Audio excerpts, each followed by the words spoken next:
17 años. 17 años. 17 años, sí, sí.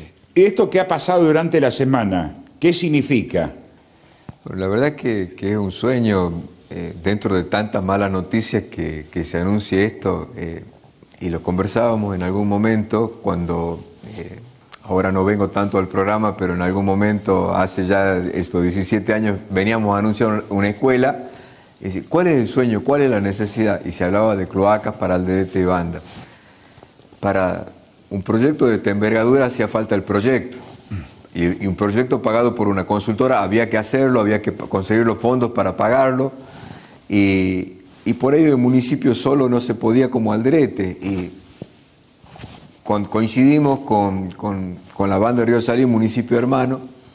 Y en ese momento estaba de intendente Camilo Coder. Y también me dice, Julio, mi sueño también es que haya cloacas para el sector. Y empezamos a gestionar juntos, a pagar el proyecto, a buscar las posibilidades. Luego, planta de bombeo, había que hacer el proyecto de planta de bombeo. ¿Dónde va todo los líquidos? Planta de tratamiento, proyecto de líquido de planta de tratamiento. Las expropiaciones ya las hice yo como legislador.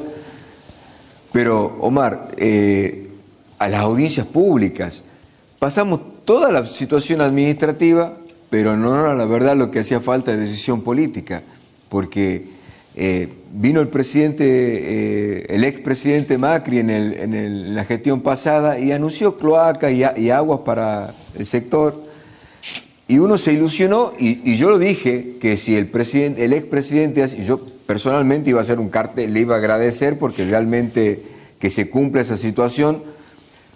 Es imposible hacerlo desde el municipio, es imposible hacerlo desde la provincia. Necesitábamos el crédito del BID tomado por Nación y viene subsidiado a la provincia. O sea, no le sale un peso a los vecinos. Y hacía falta la decisión política. Y es por eso que no me equivoqué un segundo en ponerme al lado del gobernador Juan Mansur para que él pueda conseguir este tipo de obras. No tengo dudas que es gracias a la relación que él tiene con el presidente Alberto Fernández que puede traer esta obra a Tucumán. Escuchaba hace unos minutos quejarnos tanto de lo que está el tema cloaca en el Gran Tucumán. Todos los últimos 4 años, el titular de Lenosa nos dijo que ellos han recibido para todo el país 5.000 millones de pesos, ¿sí? Está garantizado para Tucumán únicamente, para Tucumán, 7.000 millones de pesos.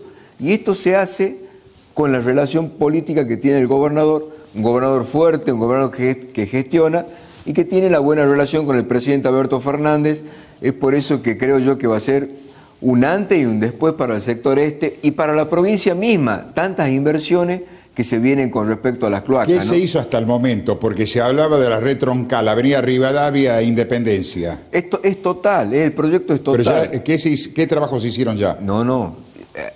Está el contrato de obra que se firmó la semana pasada con la empresa, se adjudicó y ya tiene el primer desembolso para empezar a trabajar. O sea que es prácticamente inmediato que ya en estos días empieza a trabajar. Por supuesto, se empieza por la planta de tratamiento. A ver, esto va a generar muchísima mano de obra, mucha mano de obra. Estamos hablando que el proyecto en general para el sector está asignado alrededor de 4.000 millones de pesos. Es decir, esto es real, ya los fondos están. Ya está depositado el anticipo de obra a la empresa para que empiece a trabajar. Es cuestión de días. Dimensionemos la cantidad de gente que va a trabajar, la plata que viene a Tucumán y el obrero que va a tener ingresos en una situación muy difícil en la que estamos, se va a dinamizar la economía. Ese obrero que va a trabajar va a tener dinero para ir a la verdulería, para ir a la ferretería. Esa plata viene para Tucumán. ¿De qué monto estamos hablando? El total está asignado en lo que es Alderete, Banda y la planta de tratamiento en San Andrés alrededor de 4.000 millones de pesos. Se ganó la licitación en 1.100 millones de pesos para la planta de tratamiento sola. Las redes cloacales para Alderete y Banda son 1.800 millones de pesos. Pero bueno, no se puede hacer cloacas para Alderete y la Banda y no incluirlo a San Andrés. Así que se lo incluye a San Andrés. Son 4.000 millones de pesos que está asignado para el sector, ¿no? ¿Cómo será de cambiante la economía también? Sí. ¿Cómo será de cambiante el crecimiento poblacional? Un ejercicio de mente. cuando asumías como intendente, más o menos cuántos habitantes había en Alderete, porque después se dio esta situación también, el reclamo social de la gente que fue a ocupar terrenos y que hoy ya tienen nombre de los barrios. ¿Qué cantidad de habitantes tenía Alderete y qué cantidad tiene hoy? Tenemos un problema que son los censos. ¿Sí? No se pudo hacer el censo 2020 producto de pandemia, ¿sí? Que suponemos, y Dios quiera, que el año que viene ya estemos sin pandemia y se lo pueda hacer. Hoy Alderete tiene un padrón electoral de 38.000 votantes. Sí. Si yo tengo que multiplicar por 2 únicamente, ya está más arriba de los 70.000 habitantes. O sea, un padrón electoral. ¿Por qué digo esto? Porque el censo 2010 habla de 35.000 habitantes. No puede haber 35.000 habitantes y un padrón electoral de 38.000. O sea, ya estamos en el 2021. ¿Crees que el crecimiento ha sido casi 100%? Sí. Estoy convencido de esa situación. Alderete ha crecido muchísimo. Con las mismas necesidades, digamos, en este sentido de la infraestructura de cloacas. Porque... Bueno, en algún momento Alderete no tenía escuela, era mínimo lo que tenía y había que hacer muchas escuelas. La gente a mí me pedía un cajero automático, había que llevé bancos, o sea, el agua, el 42% únicamente de la población tenía agua, quedó más del 90% de la población con agua. Pero yo cambiaba todo, Omar, todo por las cloacas. Porque eso va a ser un el terreno tipo de Alderete y Banda son de 10 por 30 con 3 o 4 pozos ciegos. Sanitariamente, el crecimiento vertical o alguna empresa que se quiere era imposible. Y estamos en un sector bendito en la producción, en el aeropuerto, en la ruta. Tiene para desarrollarse. Entonces, esta situación, que más allá de toda la gestión, todos los expedientes que se han hecho, hacía falta la decisión política de hacerlo. ¿Cómo habrá pasado el tiempo, Julio? Y los televidentes se podrán certificar esto. Hace más de 20 años, bueno, en lo personal y con el programa, venimos sosteniendo que si hubiera existido la planificación seria de parte del gobierno nacional, porque los municipios no lo pueden hacer, o de las provincias, los grandes países del mundo crecieron. Bueno, hay últimos informes en el diario La Gaceta en los últimos 30, 40 días que hablan de la bendición que significa tener el brazo del Salí, pero que no se lo mire únicamente cuando hay crecimiento del Salí, desborde del Salí, sino del crecimiento urbanístico en forma armónica, por supuesto, porque tenemos autopista, tenemos el aeropuerto, tenemos el parque industrial, tenemos una tierra riquísima en agua. Es decir, si se hubiera existido una planificación, siempre lo ponemos como ejemplo en Argentina, el cambio que ha tenido la zona del Tigre, o la zona de Puerto Madero, que ha tenido un recupero importante, el hilo de agua que es el agua que tenemos desde el Cadillal hasta la zona de Termas de Riondo, si hubiera una planificación seria, hoy no estaríamos hablando de tantas necesidades que tiene el este, ¿no? Las ciudades no pueden crecer dándole la espalda al río. Recordemos que el Gran Tucumán tiraba la basura al lado del río sin ningún tipo de tratamiento. Calificamos para hacer un consorcio, se la llevó a Oberó, pero falta muchísimo trabajo por hacer en los márgenes del río. No se le puede dar la espalda al río. Y, a ver, hay un sueño muy grande. Hoy a la orilla del río hay que decir, pero esto con mucho sentido lo decimos, ¿no? Se estigmatiza. El río se lo estigmatizó. ¿Qué decimos cuando se habla del río? La costanera. Y lamentablemente muchas veces se lo califica en un tono despectivo, ¿no? La zona. Ese es uno de los potenciales que tendría Tucumán si se hubiera dado una planificación de 30 años a esta parte por lo menos. Tenemos un ejemplo, una sana envidia de lo que pasa en Termas. El desarrollo que tuvo Termas en los márgenes del río es extraordinario. Recordemos que el lago Frontal, más de la mitad del lago es tucumano y hoy los accesos son precarios. O sea, hay muchas cosas por hacer. Pero bueno, hoy dentro de tantas malas noticias, yo la verdad que celebro enormemente que esto va a ser un antes y un después, la inversión en cloaca que va a tener Tucumán y sobre todo Alderete y Banda de Río Salí, ¿no? Y a lo que decía Julio, las malas noticias, que si uno haría un repaso, sobran. Que tenemos que hablar de escuelas cerradas, que tenemos que hablar que se necesita más de 60.000 pesos para no caer en la línea de pobreza, que no sabemos si va a haber transporte público, qué pasa con el horario del comercio. Hay un desmadre total desde el punto de vista social. Pero también tenemos que decir cuál es el mensaje que se da desde las instituciones y de la responsabilidad política, porque frente a todo esto que estamos hablando, ¿qué es lo que más vende hoy en Tucumán? ¿Qué es lo que más vende? Con total sinceridad, la pelea de Manso y Jaldo. ¿A dónde nos lleva esto? No, lo que pasa es que las aspiraciones personales uno las respeta, pero hay tanta necesidad.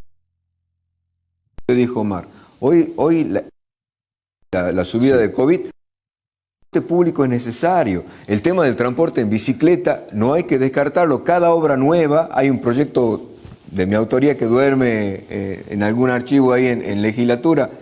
La bicicleta es importante como transporte público, no tan solo como deporte en sí, sino como transporte público. Los países desarrollados lo están haciendo. ¿Qué se está disputando en esta pelea?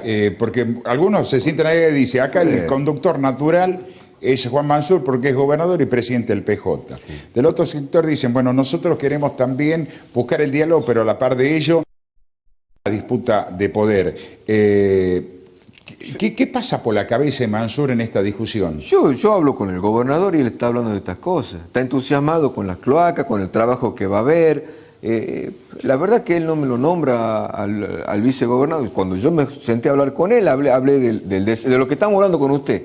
De qué lindo que va a ser un Tucumán verde con el tema de la forestación, de ojalá que se pueda recuperar el transporte, de la obra esta de cloaca, del trabajo que va a dar. De eso es lo que yo hablé con el gobernador. O sea, lo otro, faltan 2 años y medio para las elecciones. El que quiera, el que tenga aspiraciones personales, bueno, yo soy respetuoso y un hombre de la democracia, pero faltan 2 años y medio.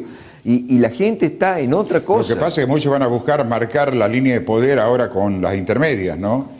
¿Cómo se debe, según tu criterio o tu pensamiento personal, cómo se deberían elegir los candidatos a senadores y diputados del oficialismo? Bueno, yo siempre, en algún momento, usted se acordaba de mis inicios. Yo para poder ser candidato a intendente disputé una interna.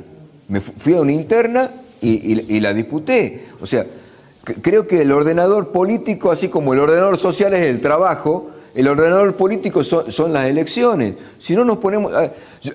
No me puse de acuerdo, o no nos pusimos de acuerdo con el gobernador Mansur, fuimos a elecciones, él ganó, y el que gana conduce. Entonces, él es el que conduce. Cuando no nos ponemos de acuerdo, el ordenador político son las elecciones. ¿Qué hay en la agenda? Hoy hay una reunión, tenemos entendido, del bloque que preside Sergio Mansilla. Sí. ¿Qué es la agenda que se lleva? Sí, nosotros nos estamos reuniendo semanalmente y estamos viendo agenda legislativa y agenda política, porque es un bloque político. Hacemos análisis de las actividades territoriales que estamos haciendo cada uno, de los sueños legislativos que podemos tener y cómo lo acompañamos al gobernador de la provincia en esta patriada para intentar acomodar una situación tan difícil como es COVID, como es el tema pandemia y esta segunda ola que nos va a golpear y va a causar mucho dolor en los tucumanos, en las familias, porque hay un relajamiento. Estamos cansados del barbijo, estamos cansados del distanciamiento. Pero hay que militarlo, hay que redoblar los esfuerzos, porque va a haber mucho dolor en Tucumán, va a haber mucho dolor en la Argentina, producto de que las vacunas están llegando, pero en el mundo vemos que está pasando a ver, decíamos China está lejos, bueno, Brasil está al lado, lo que le está pasando a Brasil, y es un monstruo, es gigante a la par nuestra. Chile, ejemplo de vacunación, están colapsadas las camas por COVID. Entonces nosotros tenemos que mantener la distancia, tenemos que usar el alcohol, tenemos que usar el barbijo. El transporte público es muy importante para que el tema de la bicicleta hoy sería importantísimo que se pueda transportar, pero si no tengo ciclovía, si no tengo cámara de seguridad, si no está aislada del transporte vehicular, es muy complejo. Julio, gracias. Buen fin de semana. Bueno, gracias, y la verdad que quiero agradecerle públicamente al gobernador de la provincia porque ha sido un sueño muy, muy importante, no mío, sino de muchos vecinos de Alderete y Banda, y que me haya llamado y me haya dicho, tengo un anuncio importante para hacértelo, y me dio la primicia, me dice, se acaba de firmar el contrato de obra con la empresa, y me autorizó a anunciarlo, así que le quiero dar las gracias al gobernador de la provincia por este logro tan grande para Tucumán, ¿no? Bueno, no me quiero quedar en lo mínimo, pero también la ubicación ahí en la mesa ha sido un respaldo importante dentro de esta interna, que mucho se ha escrito y se está diciendo todavía. Sí, pero la verdad que quién es el padre de la criatura no interesa, el tema es que realmente sea un beneficio para el sector en trabajo y en desarrollo para Alderete y la Banda que tanto falta le hace, ¿no? Julio, muchas gracias. Gracias a usted. Julio,